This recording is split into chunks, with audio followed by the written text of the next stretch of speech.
da sensação de demora, de tudo isso. O capacete da salvação protege a minha mente. A batalha se dá no campo da mente. É por isso que nós precisamos entender claramente quem é o nosso inimigo. O que acontece? Por que nós sofremos? Onde que essas coisas acontecem? Como? Como é? Por simplesmente não prestar atenção, por simplesmente não querer prestar atenção, é que as coisas acontecem. Presta atenção. Em Efésios 6, 15 e 16, nós lemos, né? A gente já viu desde o domingo passado. Embraçando sempre o escudo da fé, com o qual podereis apagar todos os dardos inflamados do maligno. Tomai também o capacete da salvação e a espada do Espírito, que é a palavra de Deus. Tá, veja bem, ele não falou para parar aí, né? Não é só assim, colocar o escudo e tudo bem. Não. Tomai também o capacete da salvação e a espada do Espírito, que é a palavra de Deus. Lembra daquelas referências que a gente usou? Né? Vamos ver se vocês se lembram. No primeiro estudo, a gente falou sobre que parte? Sobre o cinto. Também passou dando a dica, né? Sobre o cinto. O cinto, a verdade. E o que aquilo significava para nós? A verdade trazia o quê? Integridade. É a integridade que nos protege. Qual é a ilustração da pureza? A justiça de Deus. A couraça. Através da couraça, nós nos mantemos puros, nos mantemos justos. Não a nossa justiça. Quem sou eu? Na minha justiça não ia funcionar, mas na de Deus. Na justiça de Deus. E qual seria a ilustração da serenidade, pastor? De onde o senhor tirou esse nome, essa palavra? Vamos lá, vamos pelo estudo. Serenidade era qual? Qual foi o terceiro estudo? O que nós estudamos?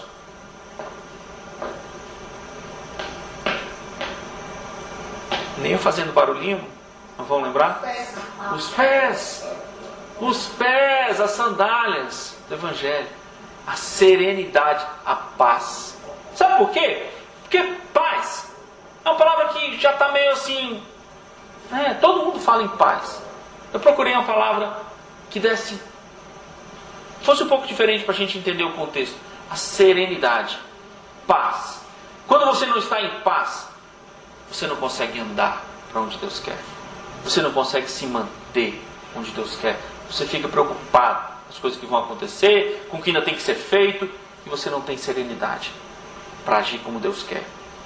E aí a ilustração do escudo, que é a da certeza. Se você tem certeza das coisas que Deus disse, é diferente. O escudo da fé não serve para nos dar certeza. Então, só falta mais uma. A segurança que a salvação nos traz. Segurança. A ilustração da salvação é a segurança. Veja, a palavra salvar. Se alguém está em perigo, se alguém está num momento de perigo, aí alguém vai lá e salva. O que a pessoa fez?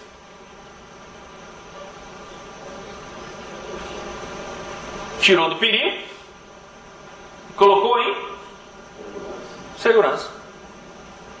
Salvar significa tirar de um local de perigo, de morte, certo? E trazer para um local de segurança. Às vezes a gente usa tanto a palavra salvação e a gente perde a noção de exatamente do que isso representa. Por tanto tempo, né? O mundo cristão, o mundo evangélico, pensou na salvação como algo que ia acontecer depois da morte. Se fosse assim, por que a gente ia estar falando dessa luta que eu estou dizendo que acontece agora? Não! A salvação serve para nos salvar, nos proteger, nos dar segurança hoje. Hoje.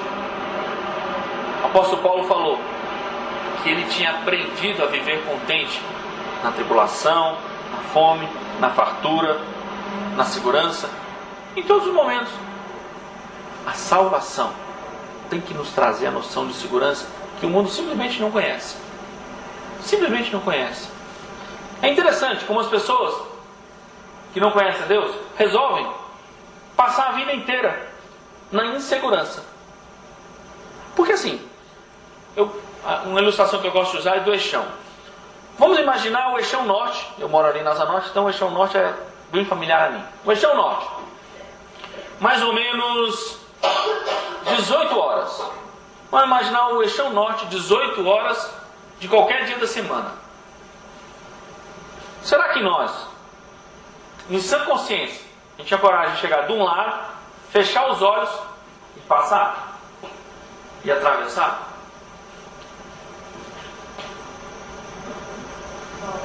Por quê? Porque você, por conhecer, por entender que tem problema, que é complicado, você percebe, poxa, pode até dar certo, mas as chances de eu me machucar são muito altas.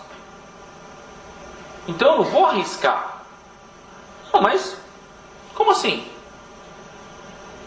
Será que nós não conseguimos arriscar atravessar o eixão e eu vou arriscar o resto da eternidade? Porque assim, se eu não tenho certeza do que vai me acontecer quando eu não estiver mais vivo, se eu não tenho essa certeza, eu vou vivendo sem ter essa certeza? Eu não sei quando eu vou morrer. Creio que nenhum de vocês sabe quando vai morrer. E se eu morrer hoje à noite?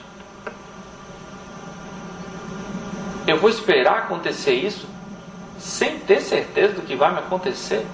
Sim, porque a minha vida aqui, por mais que ela seja prolongada, por mais que Deus seja misericordioso, vamos lá, uns 90 anos. Será que 90? Vamos exagerar? 100? 110, vai, 110 anos. Muito tempo, né? Meus irmãos, 110 anos não é nada comparado com a eternidade. Será que eu estou disposto a arriscar a eternidade sem saber o que vai me acontecer? Porque é isso que pode acontecer. Eu não sei.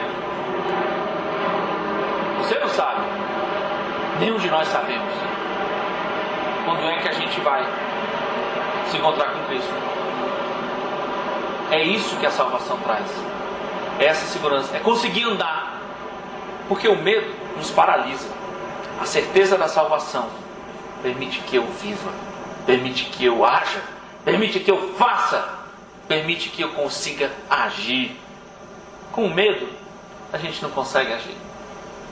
É por isso que nós precisamos da certeza, da segurança que a salvação nos traz. O capacete da salvação. Além desse trecho que a gente leu, queria que os irmãos lessem esse trecho comigo. Como assim? Mente. Falei que a batalha se dava na mente. Então vamos lá. Em 1 Coríntios 2, 14 a 16, nós lemos: Ora, o homem natural não aceita as coisas do Espírito de Deus, porque eles são loucura. E não pode entendê-las, porque elas se discernem espiritualmente.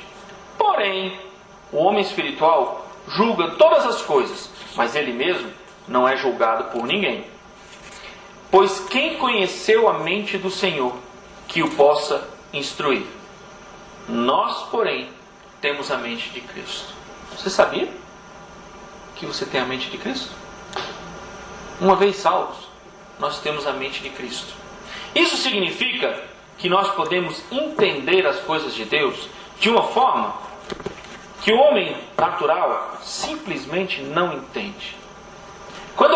Quando Paulo fala nos Coríntios que o homem natural não aceita as coisas do Espírito de Deus porque eles são loucura, sabe o que é loucura?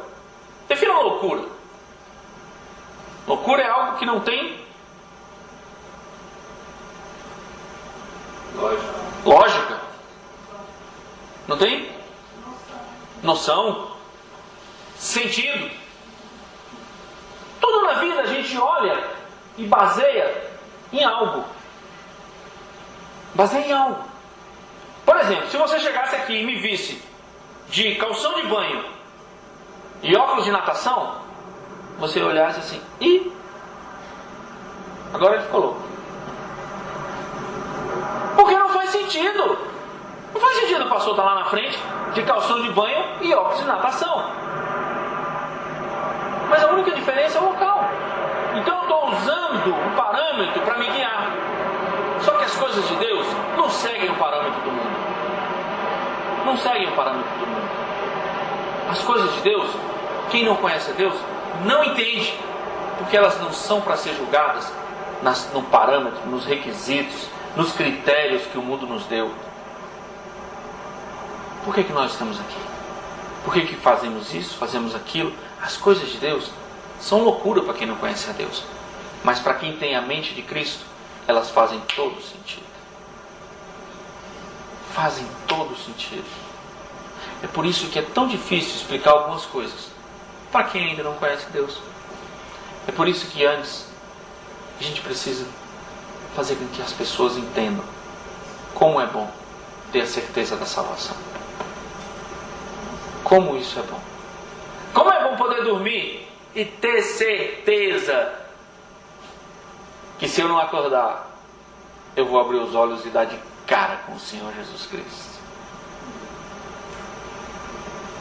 Como é bom poder dormir em paz, sabendo que se o meu coração parar de bater enquanto eu estiver dormindo, vai ser a coisa mais maravilhosa do mundo abrir os olhos e ver o Senhor na glória.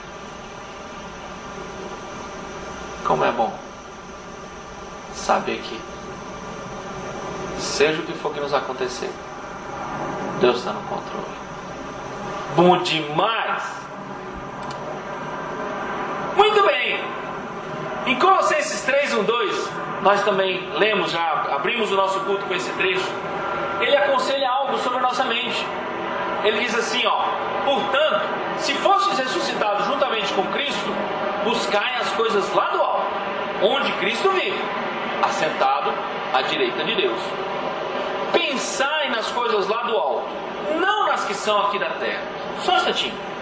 Nós podemos controlar tudo o que nos acontece? Não. Jorge respondeu bem rapidinho, né? Não. Porque é verdade, realmente, não podemos. Quem pode controlar tudo o que lhe acontece? Porque eu não posso. Graças a Deus. Não podemos. Mas sabe o que nós podemos fazer? Controlar o que nós pensamos. Você pode. Nós podemos decidir o que a gente pensa. Por isso é que a ordem é: pensai nas coisas lá do alto. Buscai as coisas lá do alto.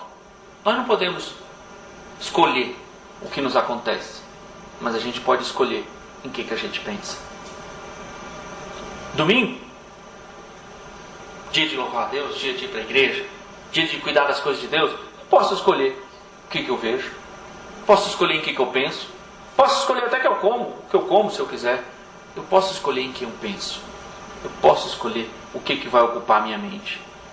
Interessante como tantos de nós, né? Tantos de nós usa a mente, usa o tempo com coisas que certamente não passariam no crivo de Deus.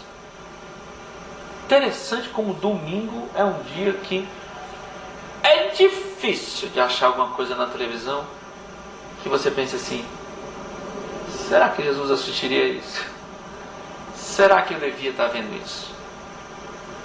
Interessante como a noção de diversão, como a noção de entretenimento, como a noção de passatempo no domingo é a pior da semana. Será que é coincidência? Ou será que é uma batalha que se dá pela mente das pessoas? Será? Será que eu mesmo, deliberadamente, estou preferindo pensar no que não agrada a Deus? E aí eu chego aqui de noite, não sei porque hoje o louvor não tocou no meu coração. Não sei porque a palavra hoje não falou comigo. E eu passei o dia inteiro sem me preparar para ouvir, sem me preparar para louvar. Interessante. Nós temos como pensar nas coisas de Deus. Martinho Lutero tinha uma frase muito interessante que ele dizia: eu não posso impedir um pássaro de voar sobre a minha cabeça. Não posso.